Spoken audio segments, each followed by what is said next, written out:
નમસ્કાર વિદ્યાર્થી મિત્રો, ધોરણ 10 સામાજિક વિજ્ઞાન નકશા પૂર્તિ અંગેની આપણે સમજ 4 માર્ક્સની આપણે સમજ મેળવી રહ્યા છીએ. અહીંયા આપણે નકશા પૂર્તિ નંબર 5 આપણે જોવાના છીએ, જે પ્રકરણ 8માંથી પ્રકરણ 8ની અંદર તમારે જમીનના પ્રકારો આપેલા છે.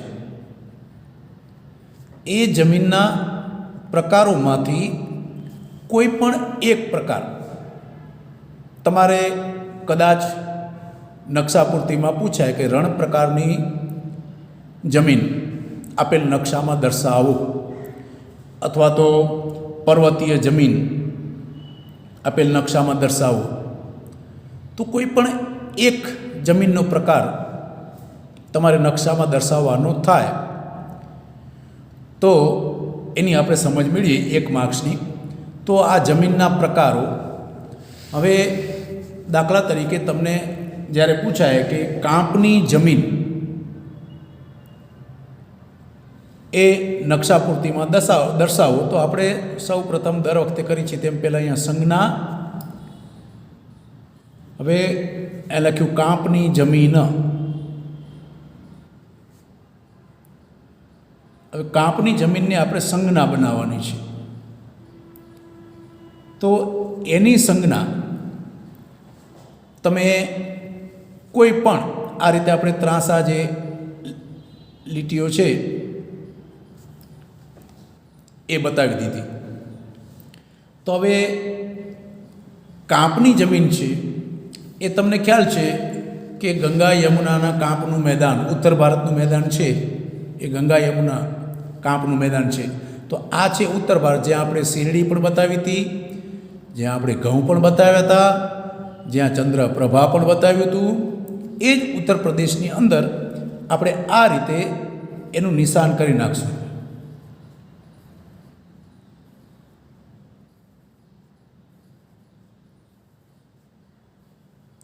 તો આ થઈ કાંપની જમીન, બરાબર.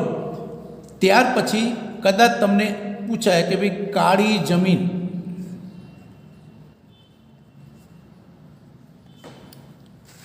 કાળી જમીન, તો કાળી જમીન લખી આપણે એની સંજ્ઞા બતાવીએ અને એનું નિશાન. જો મિત્રો, અહીંયા એક જ નકશામાં જમીનના બધા જ પ્રકારો લખવામાં હોવાથી આપણે અલગ અલગ એની સંજ્ઞા વાપરવી પડે છે, પણ તમારે કોઈ પણ એક જ પ્રકાર બતાવવાનો હોય છે.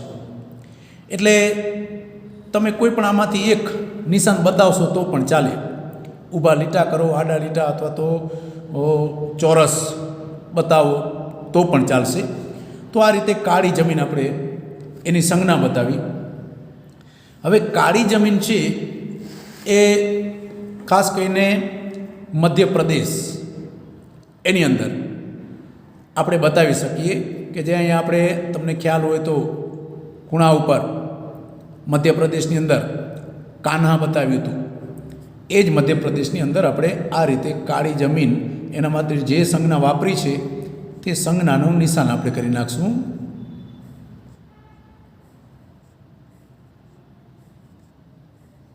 ઊભી લીટીઓ જે છે તે એની સંજ્ઞા.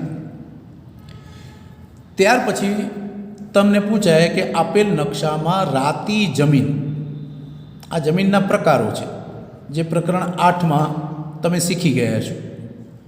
રાતી જમીન, તો રાતી જમીન માટે આપણે આડી લીટી આ રીતે બતાવી શકીએ. તો વિદ્યાર્થી મિત્રો, કોઈ પણ એક જ જગ્યાએ બતાવવાની છે. આપણે એક જગ્યા યાદ રાખીએ. તો જ્યાં આપણે ચા બતાવતા આસામ, એમાં આપણે કાઝીરંગા અને માનસ એ અભયારણ્યોને આપણે બતાવ્યા હતા. અહીંયા માનસ, અહીંયા કાઝીરંગા, આની અંદર આપણે ચા પકવતો કોઈ પણ એક પ્રદેશ જ્યારે ચા બતાવી હતી. એની નીચે જે આ ભાગ છે ત્યાં આપણે આ રીતે આડી લીટી, એટલે રાતી જમીન, નાગાલેન્ડનો જે ભાગ છે ત્યાં આપણે આડી લીટી આપણે બતાવી શકીએ, જ્યાં રાતી જમીન. ત્યાર પછી જો કે અહીંયા કેરળ, કર્ણાટક એની અંદર પણ તમે રાતી જમીન બતાવી શકો છો, પણ આપણે એક જ યાદ રાખવાનું છે એટલા માટે ત્યાં બતાવ્યું છે. બાકી અહીંયા તમે કેરળની અંદર અહીંયા બતાવવું હોય તો પણ રાતી જમીન અહીંયા કર્ણાટકમાં અને કેરળમાં અને તામિલનાડુનો જે ભાગ છે આ ભાગમાં પણ તમે રાતી જમીન દર્શાવી શકો છો, પણ એક જ યાદ રાખવાનું છે એટલે આપણે એક જ યાદ રાખીએ. ત્યાર પછી આવે છે લેટેરાઇટ જમીન. તો આપણે પહેલાં નામ લખીએ, એની સંજ્ઞા બનાવીએ, જેમાં આપણે એલ સંજ્ઞા બનાવીએ. તમારે તે કોઈ પણ દાખલા તરીકે લેટરાઇટ બનાવીને તમે આ ઊભી લીટી અથવા તો આડી લીટી કોઈ પણ એક સંજ્ઞા બતાવશો તો પણ ચાલશે, પણ અહીંયા આપણે સંજ્ઞા ઘણી બતાવવાની છે કારણ કે જમીનના પ્રકારો બધા જ બતાવવાના છે એક જ નકશામાં, એટલે આપણે અહીંયા એલ બતાવ્યું. હવે લેટેરાઇટ જમીન માટે ખાસ કરીને દક્ષિણમાં જે આ કેરળ એનો જે ઊભો પટ્ટો છે ત્યાં આપણે લેટેરાઇટ જમીન આમ બતાવી શકીએ. કેરળ, કર્ણાટક, બરાબર. તો આ રીતે લેટેરાઇટ જમીન બતાવી. ત્યાર પછી આવે છે પર્વતીય જમીન. ખાસ કરીને આ બે જમીન વધારે પૂછાય છે, પર્વતીય, બીજું રણ પ્રકારની. તો પર્વતીય જમીન તેના માટે આપણે પી લખીએ સંજ્ઞા. હવે પર્વતીય જમીન એટલે ઉપરનું જમ્મુ કાશ્મીરનો જે ભાગ છે, આ જે ભાગ છે, તો અહીંયા આપણે આ રીતે પી એ સંજ્ઞા વાપરી શકીએ. હવે તમારે કોઈ પણ એક જ પૂછાશે એટલા માટે તમારી પાસે જો કલર હોય, સ્કેચ પેન હોય, તો કાપની જમીન પૂછી તો આટલી ભાગમાં એ સ્કેચ પેનથી કલર કરી નાખશો તો પણ ચાલશે.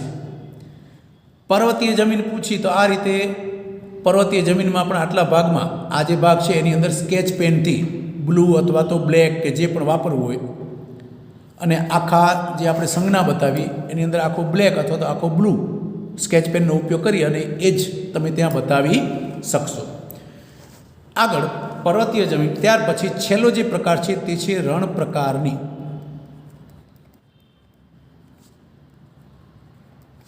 હવે રણ પ્રકારની માટે આપણે આર સંજ્ઞા વાપરીએ.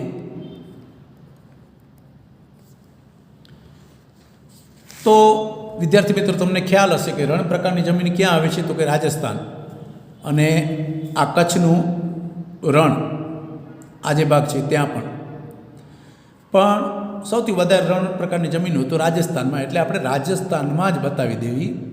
આ જે ભાગ છે ત્યાં રણ પ્રકારની જમીન આપણે બતાવી દીધી. તો આ થયા જમીનના પ્રકારો, અને એનો 1 માર્ક્સનો પ્રશ્ન તમારે પૂછાય. ફરી પાછું કે તમને કોઈ પણ એક દાખલા તરીકે કાંપની જમીન પૂછાણી તો કાંપની જમીન લખી અને આની અંદર બ્લેક સ્કેલ પેન, આપણે બ્લેક પેનથી તમે એ રીતે તમારી પાસે સ્કેચ પેન હોય તો એનાથી આખું બ્લેક કરી અને એ જ કાંપની જમીન તમે અહીંયા પણ બતાવી શકો છો. કાળી જમીન પૂછાય તો કાળી જમીન માટે પણ જે પણ સ્કેચ પેનનો ઉપયોગ કરવો હોય, બ્લુ હોય, બ્લેક હોય, લાલ હોય, તો એ પ્રકારનું અહીંયા નિશાન કરી આખું કાળું કરી અથવા તો બ્લેક લાલ કરી અને એ રીતે પર્વતીય પ્રકારની જમીન હોય તો એ રીતે અહીંયા કાળી જમીન હોય તો અહીંયા રણ પ્રકારની જમીન હોય તો રાજસ્થાનમાં, લેટેરાઇટ જમીન હોય તો નીચે કેરળમાં. આ રીતે તમે સ્કેચ પેનનો ઉપયોગ કરીને એની અંદર કલર પૂરી શકો છો. તો આપણે જમીનના પ્રકારોની 1 માર્ક્સની આપણે સમજ, નકશા પૂર્તિ અંગેની સમજ આપણે મેળવી.